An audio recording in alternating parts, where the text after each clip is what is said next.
አብይ ጾም በጣም ትልቅ ጾም ነው። ስለ ጾሙ ትንሽ ነገር ስለ ጾም ትንሽ ነገር እንነጋገርና ለዚህ ዓመት ወደ መረጥነው ርዕስ እንሄዳለን ማለት ነው። እንደምታውቁት ነው አብይ ጾም በጣም ታላቅ ጾም ነው። ጾም በራሱ ሰውን ታላቅ የሚያደርግ ስራ ነው። ጾም ራሱ ሰውን ታላቅ የሚያደርገው ጾም ነው። ምክንያቱም መብል እንስሳዊ ጠባይ ነው። እንስሳዊ ጠባይ ነው። አለመብላት ደግሞ መላእካዊ ጠባይ ነው። ስለዚህ የሰው ልጅ ወደ አለመብላት በሄደ ቁጥር ይበልጥ እግዚአብሔርን እየመሰለ ይሄዳል ማለት ነው። እግዚአብሔርን እየመሰለ ይሄዳል። መብላት እንስሳትን የሚያስመስል ሲሆን መጾም ደግሞ እግዚአብሔርን ያስመስላል። እግዚአብሔር አይበላም አይጠጣምና፣ መላእክትም አይበሉም አይጠጡምና።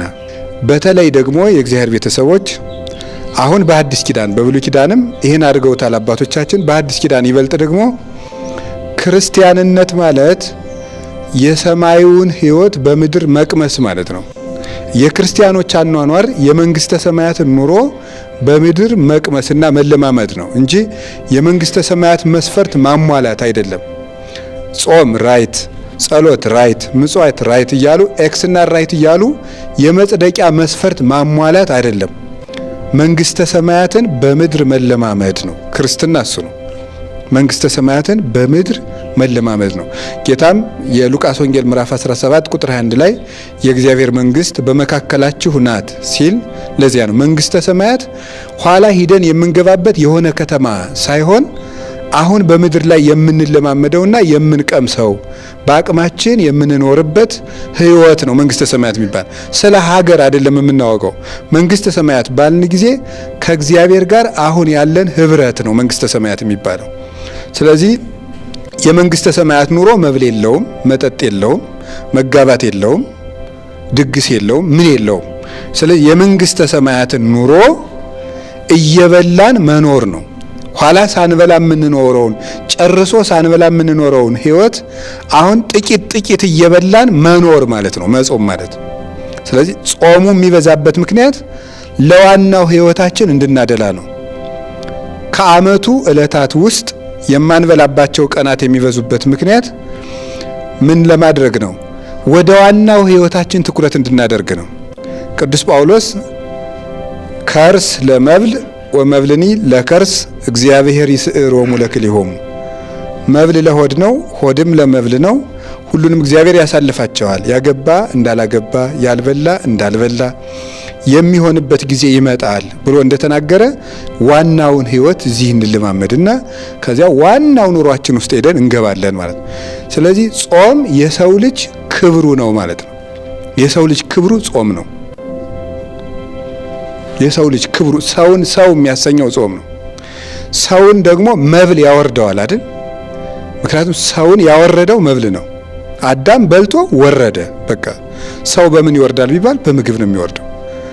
አዕዋፍ ይሰገሩ በእንተ መብልኦሙ። ወፎች በጥሬ ይጠመዳሉ፣ ሰው በመብል ከክብር ይወርዳል። ጾም ደግሞ እግዚአብሔርን ያስመስለዋል ማለት እና ሰው ለምንድን ነው የሚጾመው ቢባል እግዚአብሔርን ለመምሰል ነው የሚጾመው። እግዚአብሔርን ለመምሰል ነው። ወደ አለመብላት እየበሉ ወደ አለመብላት መሄድ ነው። እየበሉ ወደ አለመብላት መሄድ ነው። እየበሉ ወደ መብል መሄድ አይደለም። እየበሉ ወደ አለመብላት መሄድ፣ መብል የማያሻውን ህይወት መኖር፣ ያለ ትካዝ መኖርን እየሰሩ መልመድ፣ እሱ ነው ጾም ማለት። ጾም የተሰጠን ለዚያ ነው እንጂ እግዚአብሔር እኛን በማስራብ ስለሚደሰት አይደለም። ወይም ደግሞ እኛን በቃ ስጋችንን እየቀጣው አይደለም። እግዚአብሔር እንደሱ ሳይሆን የሚያምርብንን እየነገረን ነው። ሰው የሚያምርበት እግዚአብሔርን ቢመስል ነው። እግዚአብሔር ደግሞ አይበላም አይጠጣም። ወደዚያ እንዲሄድ ነው የሚፈልገው። መብል በራሱ ኃጢአት ባይሆንም ክብር ግን አይደለም። ሲበዛ ግን ከክብር ያወርዳል። እና አባ ወግሪስ የተባለ የቤተ ክርስቲያን አባት ሲናገር በመጽሐፉ ምንድን ነው የሚለው? በቀን አንድ ጊዜ የሚበላ ሰው መልአክ ነው። በቀን 2 ጊዜ የሚበላ ሰው ደግሞ ሰው ነው። በቀን 3 ጊዜ የሚበላ ሰው ደግሞ እንስሳ ነው ብሎ ይነገራል። ስለዚህ ሰው ወደ አለመብላት በሄደ ቁጥር ቅዱሳን መላእክትን እየመሰለ ይሄዳል ማለት ነው። ጾም የተሰጠው እግዚአብሔርን እንድንመስል የተሰጠን ሀብት ነው። እንደዚያም ስለሆነ እግዚአብሔር በጾም ትልልቅ ጥያቄዎችን መልሷል። እንግዲህ አንድ ጀርመናዊ ፈላስፋ ሲናገር ምን ብሏል? ሰው የበላውን ይመስላል ይላል። ሰው ምኑን ይመስላል ነው ያለው? የበላውን ይመስላል። ሰው የበላውን ይመስላል ብሎ ተናግሯል። ሰው የበላውን ይመስላል ማለት ምን ማለት ነው? እንግዲህ ሳያቋርጥ የሚበላ ከብት ይመስላል፣ እንስሳ ይመስላል። እየመጠነ የሚበላ ደግሞ ነቢያትን ይመስላል፣ ሐዋርያትን ይመስላል። ከዚያ ደግሞ ምግቡን ጭራሽ እየተወው ሲመጣ መልአክ ይመስላል፣ ፈጽሞ ሲተወው እግዚአብሔርን ይመስላል። ስለዚህ ሰው የበላውን ይመስላል ብሎ የተናገረው ለዚህ ነው። አዳም በላ፣ የታዘዘውን ትቶ ያልታዘዘውን የሕይወት ምግብ ትቶ የሞት ምግብ በላ። የበላው ምግብ ፈራሽ እንደሆነ አዳምም እንደበላው ምግብ ፍረስ ተብሎ ተፈረደበት ማለት ነው። ምግቡ ተበልቶ የሚፈርስ የሚበሰብስ ነው። አዳምንም እንደበላው ምግብ አንተም ፍረስ አለው እግዚአብሔር። ሰው የበላውን ይመስላል። ክርስቶስን የበሉ ደግሞ ሰዎች ክርስቶስ ምንድን ነው? ሕያው ነው። ስለዚህ በከመ አነ ሕያው በእንተ አቡየ፣ እኔ በአብ ምክንያት በእንተ አብ፣ እኔ በአብ ምክንያት ሕያው እንደሆንኩ አንትሙሂ ተሐዩ በእንቲአየ፣ እናንተም በእኔ ምክንያት ሕያዋን ትሆናላችሁ ነው። እሱ የባህሪ አባቱን አብን መስሎ ሕያው እንደሆነ እኛ ደግሞ ከሱ ሕያውነት የተነሳ ሕያው እንሆናለን። ሰው የበላውን ይመስላል። ክርስቶስ ሕያው እንደሆነ ክርስቶስን የበሉ ሰዎች ሕያዋን ይሆናሉ። ምግብ ሙት እንደሆነ ሙት ምግብ ብቻ በመብላት የሚኖሩ ሰዎች ሙታን ይሆናሉ። ስለዚህ ጌታም ለዚህ ነበር በጾም ወቅት የማቴዎስ ወንጌል ምዕራፍ 4 ላይ ሲናገር አኮ በመብል ዘይሃዩ ሰብ አላ በኩሉ ቃል ዘይወጽእ እምአፉ ለእግዚአብሔር፣ ሰው በምግብ ብቻ ሕያው ሆኖ የሚኖር አይደለም ከእግዚአብሔር አፍ ቃል በሚወጣ ቃልም እንጂ ብሎ ተናግሯል። በአንጻሩ ሊቃውንት ሲተረጉሙት ሰው በሩቅ ብእሲ ደብ አይድንም፣ መለኮት ባልተዋሃደው ምግብ ሊድን አይችልም። መለኮት በተዋሃደው ምግብ ነው የሚድነው። ምክንያቱም የሰው ልጅ በምግብ ብቻ የሚኖር አካል የለውም። በምግብ ብቻ የሚኖር አካል አለው፣ ምግብ የማያኖረው አካል አለው። ምግብ የሚያኖረው አካል የሚባለው ስጋው ነው። ምግብ የማያኖረው አካሉ ደግሞ ምን ነው? ነፍሱ ነው። ምግብ የማያኖረው አካሉ ነፍሱ ነው። ስለዚህ ስጋውን ምግብ ቢያኖረው ነፍሱን ደግሞ ምግብ አያኖረውም። በአንጻሩ ደግሞ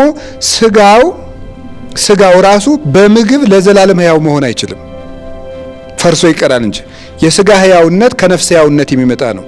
ስለዚህ ነፍስ ሰው ባልተመጣጠነ ምግብ ምክንያት ስጋው ይጎዳል እንደሚባለው ሁሉ ለነፍሱና ለአይምሮው ምግብ ባጣ ቁጥር ሰውየው የተጎዳ ይሆናል ማለት ነው። እና ስለዚህ እግዚአብሔር ጾምን የሰራልን መብል የስጋ ምግቡ የመሆኑን ያህል ጾም ደግሞ የነፍስ ምግቧ ነው። ስለዚህ ነፍስ እግዚአብሔርን ከጾም ትመገባለች። እንባ ሲሳያዋ ይሆናል። ሲሳይ ኮነኒ አንብየ ሲል ዳዊት ይህን የተናገረው እንባዬ ሲሳይ ሆነኝ ያለው በእንባ የሚያለቅሰው ልቅሶና ንስሐው ጾሙ ለነፍስ ብርታቷ እንደሆነ ነው። ምግብ ስጋን እንደሚያጠነክረው ደግሞ ነፍስን የሚያጠነክራት ጾም ስለሆነ ነው።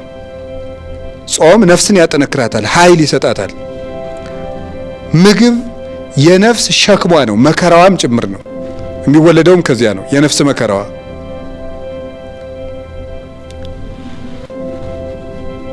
ዝንቦችና ትንኞች እንዲርቁ በገበታ ያለውን ውሃ መድፋት መልካም እንደሆነ ሁሉ ምግብ ከሰውነት በራቀ ቁጥር አጋንንት እጅጉን ይርቃሉ። ለዚህ ነበረ ጌታ አጋንንት የያዘውን ሰው ደቀ መዛሙርቱ ማውጣት ተስኗቸው በይነምንት ስኢና አውጽኦቶ ይህን ጋኔን ማውጣት ያቃተን ለምንድን ነው ብለው ጌታን ቢጠይቁት የመለሰላቸው መልስ ምንድን ነበረ? ዝንቱ ዘመድ እየወጽእ ዘእንበለ በጾም ወበጸሎት፣ ይህ ጋኔን ያለ ብርቱ ጸሎትና ጾም ሊወጣ አይችልም ይላል። እርጥበትን ከድስቱ ስናርቅ ትንኞች ይርቃሉ። የሰው ሰውነት ከምግብ በራቀና በጾመ ቁጥር አጋንንት ፈጽመው ማደሪያቸው ይርቃሉ።